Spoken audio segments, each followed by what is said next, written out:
This is the Game of Life podcast, and I'm your host, Sophia Deng.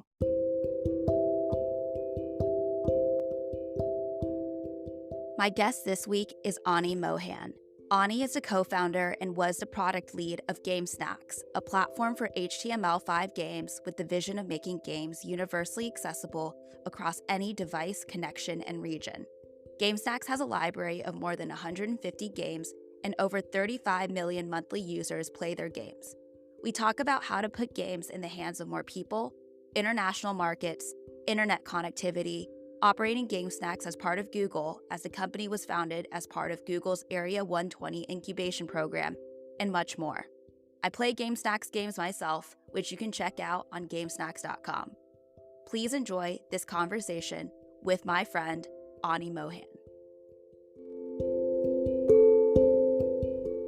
Ani, thank you so much for joining me. Yeah, thanks for having me. So would you mind describing to me what GameSnacks is? And by the way, yesterday I spent a few hours playing a few of the GameSnacks games you have. Oh man, hope we didn't steal too much of your time. And it worked Yeah. on Hotspot, by the way. So that was cool.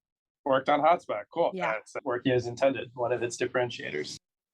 So yeah, GameSnacks is a platform for people around the world, no matter what country they live in, what device they have, what network they have, to be able to play games. And how we make that work is we build the whole thing on top of the web, which many folks in the Western world, in the US or Europe, might remember the era of web-based flash gaming 20, 25 years ago, when a lot of people were first coming online to the internet through mainly laptops in countries in the West. And it was a great way for many people to first discover online gaming, but also discover what computers could do. Billions of people around the world are having that kind of first experience for the first time, mainly outside of the West, in emerging markets like India, Nigeria, and Brazil. And so we're building a modern web-based gaming platform to primarily serve those users, but people in the West like to play these games too.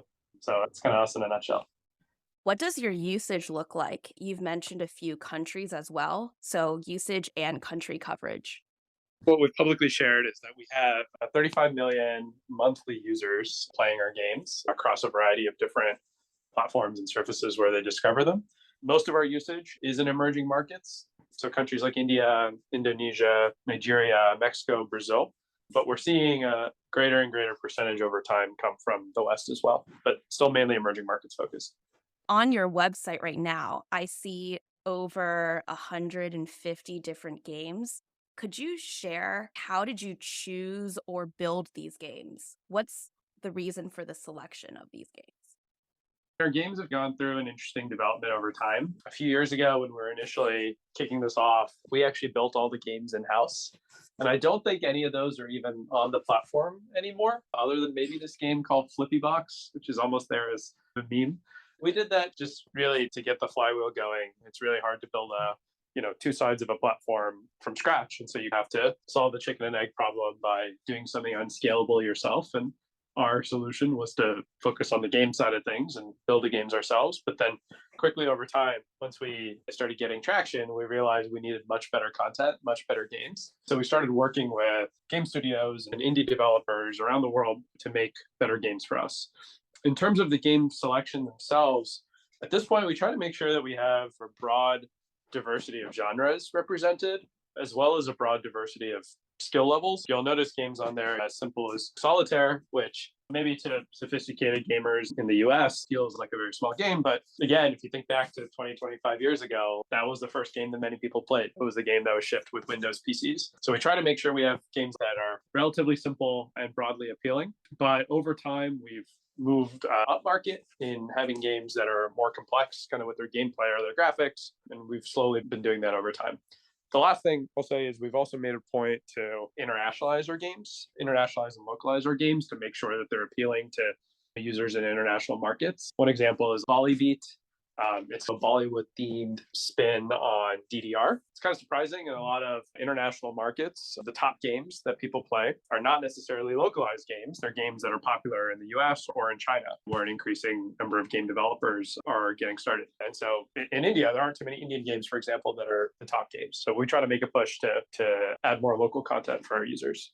One thing that I noticed in how you all describe GameSnacks is that you want GameSnack games to be simple, fun, and ideal for casual gamers. You've already mentioned that you're potentially looking into more complicated games. So, is that the longer term vision of how you want to move the games? Or do you still have this threshold of the game has to be some sort of simple, whatever that means? Yeah, that's a good question. And the way that we think about our catalog definitely has evolved over time and probably will continue to evolve. At the end of the day, our goal is to make sure that we're always universally accessible and widely available. But what that means for the specific games and the specific content could change over time. And what I mean by that is 5 years from now, there might be fewer new internet users. Like the whole world might be online or close to it. In which case, maybe the baseline complexity of games for even the least sophisticated gamer would be higher than what it is now, just as an example. Part of why we've added these more what we call mid-core or hybrid casual games, these are terms for games that are a little bit more complex than a hyper casual super casual game, is we have users who've been with us for many years at this point, and we want to make sure that we're continuing to supply them with fresh, engaging content. And this is a way of helping them stay on the platform and find things that still interest them. But we'll continue to invest in the casual, hyper casual, because that's what we've learned is really appealing for folks who are new to GameSnacks. You mentioned the Bollywood game, the Bollywood DDR game, which is awesome. How did you come about that or other ideas that people are sharing with you? We built it just because we thought it was a good idea. It would definitely have been nice if people just tell us exactly what to build. That would make our lives easier. We launched that right before Diwali. Forget which year. I think it was 2020. As a promotion for one of our partners who we're working with, and we wanted to when we were putting together promotion to find out what games to highlight. We noticed that none of the games we chose had anything to do with India. Wait a minute, we're building this whole marketing story around Diwali. Why don't we have some games that reflect that? So we had this Bollywood game. We also have this game called Diwali Lights, and we launched then. I think we had a couple others. But we're constantly in dialogue with our game developer partners, users, our distribution partners, and just keeping a pulse on what's happening in the gaming market. One of the things about gaming more broadly, media more broadly, but also casual gaming specifically, is that things move very quickly. The life cycles of these games are quite short, typically on the order of months, years if you're lucky, but that's relatively few and far between. And so we're constantly monitoring industry trends and noticing what's hot in different markets and adjusting accordingly. One thing I found interesting about GameSnacks is that the vision requires a technical component that needs to work. So it almost feels there's this technology aspect that puts potential constraints on which games are offered. Or could you speak to that and how that influences where you all are going? I think that's interesting to talk about because the nature of the constraints today could very much change in the next 3 to 5 years, just as internet access around the world is changing. So when we launched, so we actually started working on the precursor to GameSnacks, what we initially got funded for back in 2018. We didn't get funded for GameSnacks. So we actually got funded to build this thing inspired by this app called HQ Trivia. Do you remember what HQ Trivia is? It was a pretty wild thing. It was popular, I'd say late 2017, early 2018. Basically, it was Who Wants to Be a Millionaire, that game show, trivia game show that we all grew up with, where people have to answer 12 questions to get $1 million. It was that live streamed to everyone's phone every night at the same time every day. But anyone could actually be a participant, meaning anyone could tune in, just like anyone else who had the app, answer the 12 questions. And if you got them all right, they could actually win a bunch of money. And the prizes would get like insane at its peak. It would be millions of dollars given out every night. And so it was a very like weird blend of both a show. There was literally a guy who was a host who would be like streamed to your phone, but also a game because you're not just passively watching, you are a participant. I found it to be super interesting and compelling just because there are all these new consumer behaviors that came out of it that I'd never seen before. I remember in the office, everyone would drop whatever it is they were doing at 6 p.m. PST and like immediately punch around each other by a desk and start playing. And I've never seen that before. I've never seen a bunch of strangers drop what it is or go hang out with other strangers for 30 minutes. So I found that to be really interesting. I love consumer products. I love consumer psychology. I love media. It felt like kind of a creative new media format to blend this idea of a show and a game. And my co-founder, who's also one of my really close friends, was a big gamer. And so he got interested in it from that angle because it was kind of a hot new thing in gaming. And we wanted to work together. Our idea that we came up with was actually essentially something like HQ, so like a daily live show. But the game changes every day. It's sort of our belief, our hypothesis is that people get bored of playing trivia every day. You needed to freshen it up. And so we pitch it as HQ meets Mario Party. which was kind of a ridiculous pitch. But every day it would be like a different mini game that people could play live concurrently against the world. And whoever wins the game wins a bit of a cash prize. That was the idea. Long story short, it didn't work. Super hard to build a game a day, super hard to scale, super hard to acquire users, hard in pretty much every dimension. We weren't media people, so we didn't know how to produce a high quality show. But we built the whole thing on the web, mainly because my co-founder and I had web development experience, and he had web game development experience as well. So it's mainly a function of our backgrounds and the fact that you can iterate more quickly on web since you don't need to go through app store release cycles. So it was almost an accident that we chose web. It was just a function of our own technical knowledge and constraints. But one of the advantages of web, as we discovered, is that it can spread in very serendipitous ways because it's just a website. It's pretty easy to share with your friends. It's pretty easy to link to it various places online. People don't need to install anything to get started. You just tap a link and you're like in the experience. And so after that HQ Meets Mario Party product, we called it Bento. So after Bento, we iterated and pivoted across a bunch of different products in casual gaming. We spent a while trying to build a way for influencers like on YouTube, Twitch, and Instagram to be able to play games live with their audience. So it's almost like a game show platform. Again, the whole thing was built on the web. Kind of worked, but couldn't really figure out a business model. But then we noticed one day that there were a bunch of people from India like playing our games on their phones. Nothing to do with any of the previous products that we'd built. We'd never even targeted the Indian market. We're really only going after like Western users, but we'd struggled to really find product market fit. And we had a few months of funding left. So we decided to take a closer look at what was happening here. And we realized that inadvertently we had solved a problem for this audience because we learned that a lot of these users were playing these games because they're pretty small. They're often just a few megabytes. It's one of the advantages of web. You can build something that works pretty well without it taking up a lot of space on people's phones and without it taking up a lot of data.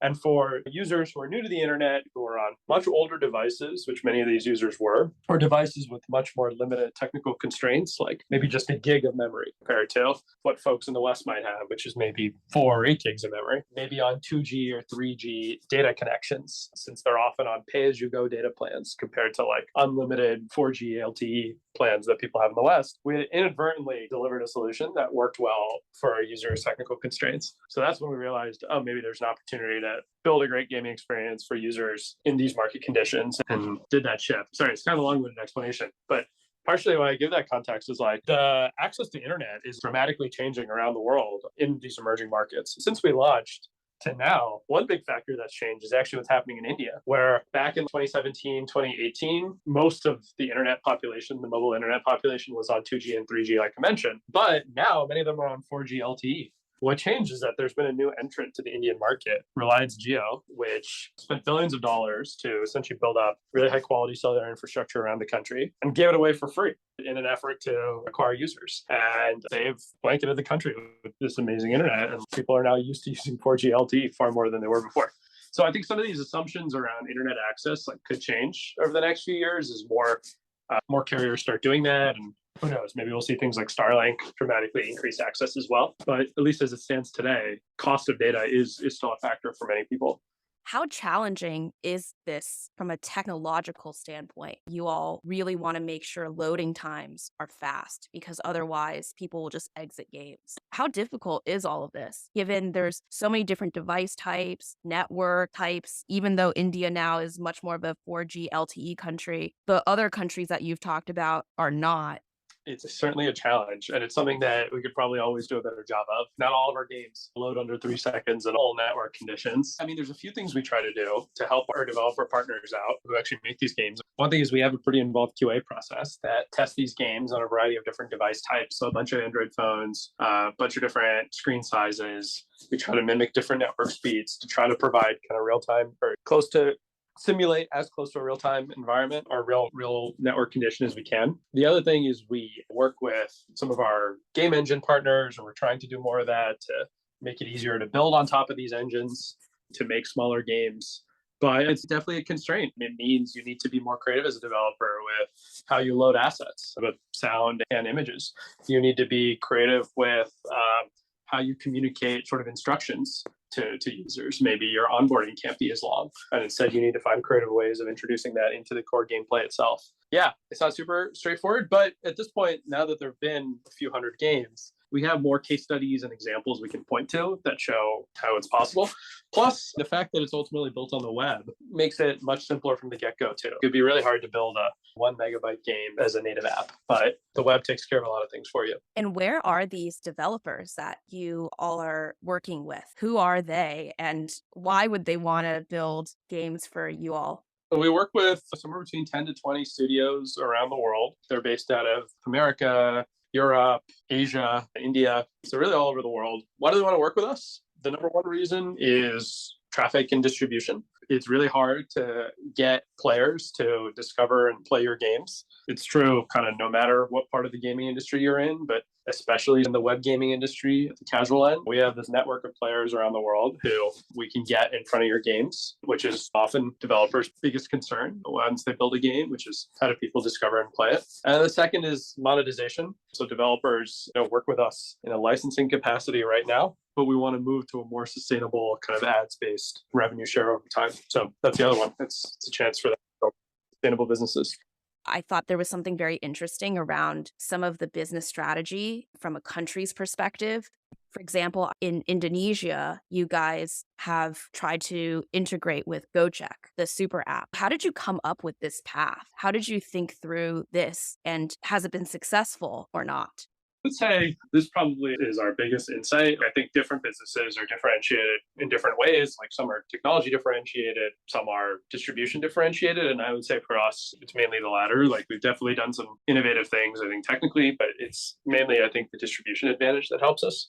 The insight there was realizing after we realized that these Indian users were playing our games and coming back and having reasonably high session times, we then had this thought, which is, hey, how do people rediscover a mobile website? One of the benefits of apps, even though it's harder to get people to install them and it takes more time and it takes up more data, once you have an app on your home screen and you have it installed, you're that much more likely to come back to it. It can send you a push notification. There's all sorts of ways to get you re-engaged. It's not really the case as easily for mobile web. Granted, on Android, mobile websites can send you push notifications and they can give you a prompt to install a home screen shortcut, but many users don't opt into this. It's just not as good of an experience as what you can get as a native app. How do we get users to actually retain? And that's when we realized, oh wait, like one of the advantages of building for web is it can be embedded in a variety of other contexts. It can be embedded inside of another website. You see this all the time with iframed content on the web, like the YouTube player being embedded on like a blog, for example, is a website essentially being embedded in another website. Or you can embed it inside of apps. And this happens all the time. Many users might not even realize this, but when you're scrolling through Twitter or like Facebook, a link to a news article and you click on it, it feels like maybe you're on the web browser or it feels like you're in Twitter. But actually what's happening is that's a website being loaded inside of the app as a web view. That's the technology. We realize maybe there's a way to combine the low friction of the web to get started, to get people into an experience easily the first time, along with the retention advantage of an app by putting the web content, in this case, the web game, inside of an app. And yeah, I mean, we were toying and continue to toy with different ways of trying to push that forward. The Gojek example that you cited was honestly an example of the right place at the right time. Gojek is a super app in Indonesia that started off as a ride-hailing app, but has expanded into a bunch of different verticals. And around the time that we partnered with them, they were just kicking off games division. And so we were able to strike a partnership with them and essentially be a supplier of games to them, which was a really good way of just figuring out a much different way of getting our games out to Indonesian users. We didn't really have users in Indonesia at the time. So it's kind of our first entry into the market. And then since then, we've built partnerships with a bunch of different Google products. And honestly, some of them they've been surprising even to me, but Android Auto has probably been the craziest one. Our games work that they run in cars. So if you have an Android Auto car, you can see GameSnacks games. And that's because Android Auto still runs the web browser. And so it just shows the breadth of what's possible when you build for web is you can put it in all sorts of contexts. A website, an app, a car, a TV. Many TVs run browsers without having to build a custom app for each one. This is where being incubated within Area 120, which is Google's incubation program, has an advantage when you're building a product like this that has interest in being anywhere around the world, distributed widely. Those are key elements of how to make your product successful. So have there been advantages like you've been able to take because you launched in Google? And were there any things that because you built this company within Google that affected how you thought through the direction of GameSnacks? For sure. I mean, it was definitely not the same as building this as a completely standalone business, raising 100% outside capital. Google was our primary stakeholder. And so we always had to make sure we were aligning with Google's strategic interests. But that was both a good and a bad thing. I think one of the good things, like you pointed out, is our access to distribution. Like my background's in product, and I think before GameSnacks and before the previous venture, I definitely had the bias always towards product mattering above all else. I'll always believe in the importance of like good product, but I think I've only come to appreciate more and more over time just how difficult and hard distribution is. Harder, I would say, at this point than building a great product. That's where being inside a company like Google, if you're able to navigate the organizational environment correctly, can be amazing because you can tap into these billion plus user distribution channels. So for sure, I think being incubated by Google increased the chance that we came up with that distribution insight and probably also increased the chance that we're able to actually close some of these deals and make it happen. So the other kind of big thing too is monetization. We've been partnering pretty closely with the Google Ads team now for a few years. Ultimately, that led to the acquisition, and Google probably has one of the best ad solutions out there for web games. A lot simpler when they're also our primary kind of investor stakeholder. Yes. But downsides are it does restrict our strategic freedom. We probably were less likely to do a partnership with, Facebook or Snapchat as a result, where obviously a lot of young people spend their time. We, are also still having to find ways or did more to align with internal Google kind of business units. And that just imposes constraints on what we could do. But there's no free lunch. And we thought the benefits outweigh the costs. Yes, totally. Given these constraints or considerations within Google, what's left to go? And another way of putting it is with unbounded time, money, maybe even Google resources, what could this look like? I wish it were unbounded. It's not unbounded. That's the Uh, challenge. Yeah, but no, it's probably a good thing. I think constraints force creativity and focus. Our big focus right now is on figuring out how to make this business sustainable. Over the last few years, like our focus had very much been on audience growth, and I think we've done a great job of building up scale. But you asked earlier, kind of what's in it for developers, and I told you distribution, but also monetization. And really, monetization not only means them making money, but them doing it kind of in a sustainable way and feeling like they can build long-term viable businesses on top of our platform. And so that's a big area of focus for us is proving that out, testing different sort of revenue share models over the next year or 2 years. The second, of course, is growth. Like we have a bunch of really creative new distribution channels that are going to be coming out over the next 6 to 12 months. Super stoked about that. And especially how we can grow our audience in the Western world. I think we'll always be primarily based in the emerging markets just because that's where most new internet users are. But we've seen over the last year the rise of web games in the Western world as well, like things like Wordle. And we see usage in the West. So we want to find a way of better tapping into that. Then the third, and this is probably the one that I'm most excited about because I always get excited about new stuff the most, which is how do we like really push the envelope on like what's possible with a web game? A lot of our games to date, they're single player sort of casual games, which I think is great to get the flywheel going and it resonates with a lot of our users. But like, how do we take advantage of some things that are uniquely possible only on web? One example is like multiplayer. I mentioned one of the advantages is that you can easily get people started playing with web just because you don't need to install anything. With that property, can you make it really easy for a group of people to then jump into something and start playing and maybe distribute that in really interesting contexts? Like if you have a creator playing with a bunch of their fans, does web make it a lot easier for more of their fans to play with them than in other platforms? Just as one example. So I want to see us push the envelope on like what's possible with a game and only uniquely enabled by some of the advantages of web. I play with a group of college friends, and we have this problem of platforms. One of the people I play with, he has a flip phone still, and we all have different laptops too. The only games we can really play together are these web games. And then there's these like they've been built in the 90s games too. So I'm excited for something like that. Yeah, definitely on our radar. It's tough to get right for a variety of reasons, but we know it's a gap in our catalog and we need to add it eventually. The last part of this is going to be philosophical reflection questions. So the first is around internet access. That's a huge piece of GameSnacks. And there's this assumption that there is value to giving more access to games to people around the world. Beyond play, do you think there's something valuable about giving more access to people playing games? And if so, what is that? I would say, first of all, when you say beyond play, I think the notion of play is actually a very deep thing. So I think just play inherently is a very valuable reason. But one interesting thought there is I'm actually not a big gamer. I certainly wasn't before I started GameSnacks, and I've definitely become more of a gamer now.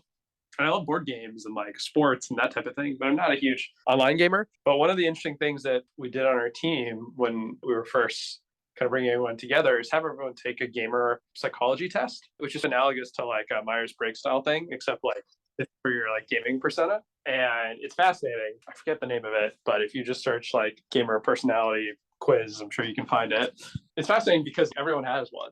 And so this notion of like, are you a gamer or are you not? I think is actually not like a well-formed question because everyone's a gamer and it taps into various parts of like human psychology. So that's just a little riff on what it means to play and value and all that. Like everyone plays. Everyone Like plays.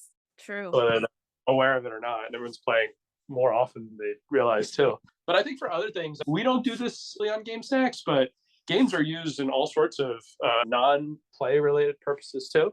Education is a really big one. I mean, the main way that people learn new languages at this point is actually through a game, Duolingo. And often the way kids are increasingly learning, even in elementary school in the US, is like through Roblox and like Minecraft and like games that sort of feel like programming games. So I think education is a big reason.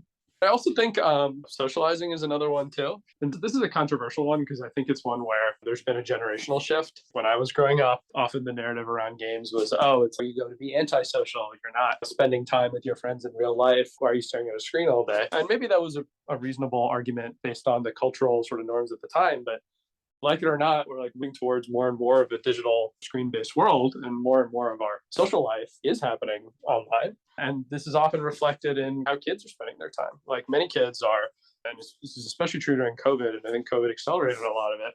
Many kids are spending hours a day on Minecraft and Roblox and Fortnite hanging out with their friends. And they're not just idly staring at the screen while doing that. They're having rich conversations, they're debating, they're learning about their online identities. And these are all parts of just learning how to socialize as a young adult. So I think that's another one too. It's a way to stay connected online. GameSnacks is potentially bringing new segments of users online. That means this is using games to on-ramp people onto the internet. I'm seeing that with crypto, a new, let's call it platform. There's a lot of discussion of how to onboard users, and many takes are around games. Do you have any thoughts about that? It's funny you're talking about crypto gaming. That's probably the aspect of crypto that I am most bullish on over the next 2 to 3 years. Like for that reason, it's a mass consumer use case that resonates with almost everyone immediately. That is a reason to try something. The thing about games is it's one of the most universal consumer markets. There's over 2 billion people around the world that play games like on their phone. Really, the only other category that comes close or that's comparable a little bit higher is messaging. So it is a core kind of foundational behavior that people do online. And it's one that doesn't really need to be explained. It doesn't need to be hidden behind layers of abstraction. Like you just put a game in front of someone, and even if they don't call themselves a gamer, they're probably going to play it and spend a few minutes playing it and understand what it is. And I do think, yeah, one of its properties is its accessibility. You don't need to know how to read. You don't need to really know how the technology works. You don't really need to know anything about it other than just want to have a good time. You mentioned you never worked in games before, though you have worked in consumer. So, what are your biggest takeaways from this experience being in the gaming space? I work in casual gaming, which is pretty different from AAA gaming, which is, you could say, the high end of the gaming market, like the games that people think of that they might get a gaming console for. But there's certainly things that they have in common. I think one thing that I touched on is just how universal gaming is. I don't know that there's 2 billion people that play games before I started this. And the next time you're on the subway or a bus or something, and you just like kind of like walk around and look over people's shoulders, you'll see like many of them are playing games. So that part was really Always striking. playing that Jewel game. What is it called? I used Yeah, to play it, the Candy Crush. matching one. Candy Candy Crush. Crush. Yeah. Candy Crush. Still makes billions of dollars a year. Crazy. So that part struck me. I think another thing that's been interesting is just thinking about how hard it is to make a game and what even makes a game fun. That's actually a surprisingly deep philosophical question.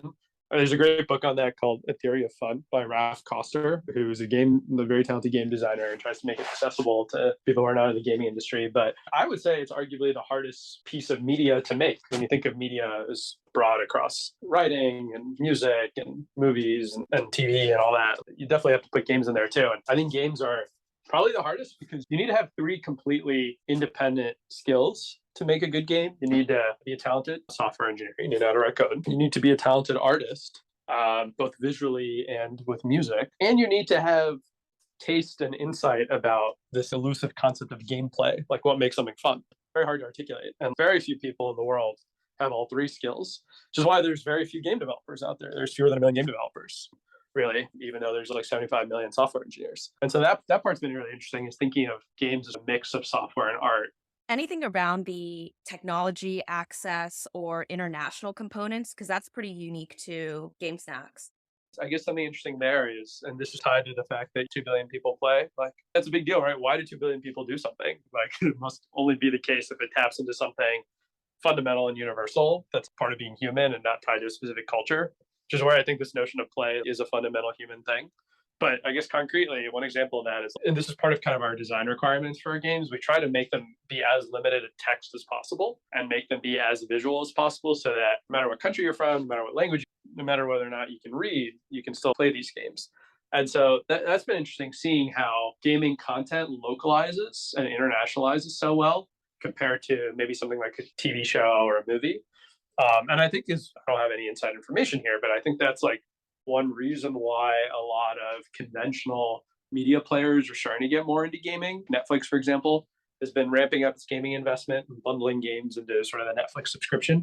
It's because I think it's just, very widely accessible content. Could get you higher ROI how much you spend on it. Well, you make a good case. If there's 2 billion people out of 9 billion people playing games already, that's pretty good. That's captive. Here's the other stat too, right? The total music industry, and some of these numbers might be somewhat off, but whatever, I think it illustrates the point. The music industry, recorded music industry, makes somewhere between $20 to $25 billion a year through a combination of music downloads, streaming. I don't think it includes concerts, but 20 to 25 billion. TV plus Hollywood, so call it streaming services plus box office proceeds and all that, makes about 60 billion. Gaming overall makes 200 billion a year. PC games combined make about 100 billion. Mobile gaming makes about 100 billion. So mobile gaming alone makes more, Hollywood plus streaming plus music combined. And that's for a variety of reasons. But one reason is a lot of people do it. All right, last 2 questions that I ask everyone. The first is recommendations for anything games related. And for you, can you recommend your favorite GameSnacks game in addition to some sort of like game content? I definitely recommend A Theory of Fun. That's probably my biggest rec if you're interested in, the gaming world and what makes a game fun. That's the book that you mentioned beforehand. Yep. What's one thing that you thought was insightful about that book? This notion of the core game loop, which you could think of as the analog to an MVP, minimum viable product, but for games. And one of its interesting theories and ideas is that every game can, no matter how long, how complex it is, how many levels, how much sophistication, can be reduced down to kind of a very core set of actions that users are taken through. And it's just an interesting model for how to look at a complex system, which is another way of approaching what a game is. Very cool. Favorite game? I don't know if this counts, but I'm really broadening the definition of game beyond just like an online game. I've been getting into tennis a lot since moving to New York. I actually never really loved a game as much, and I've played a lot of games, as much as I love tennis, which has been really interesting. And I also tend to really like the people that play tennis too. So I'm like, what's going on? And I've been like reading a lot about tennis over the last few months. And beyond the fact that it's a great workout and all that, and like, I've loved the sport for like many years too, just watching it. It's like a very like mental strategy game. I tend to be drawn to like, intense one-on-one or small group strategy games. And so tennis has been fun for that. Chess too. I've heard tennis described as like chess at 90 miles per hour. Favorite GameSnacks game? It's got to be a toss-up between 99 Balls 3D incredible graphics, I must say, and probably what's the name of that battle royale game? Pocket Battle Royale. I need to check them out. I played Battleship yesterday and then what is it called? 11 times 11. I thought it would be like Tetris, but it was not quite. It was not. I know the thumbnail is misleading. I liked it. I played it for a while. Yeah, if you wanted Tetris, it was not Tetris. Sorry. And then final question. We talked about a bunch of things, game snacks, games, internet access, multi-devices. If you zoom out and you were to reflect on this metaphor of life is a game, what are your thoughts? How much time do we have? I think it's true, but I think you need to be aware of what game you're playing because there are many different types of games. How do you think people can figure out what game they're playing? Oh, man. I don't know. I think it's the toughest thing in the world. I think it probably starts, I guess, is this becoming a philosophy podcast?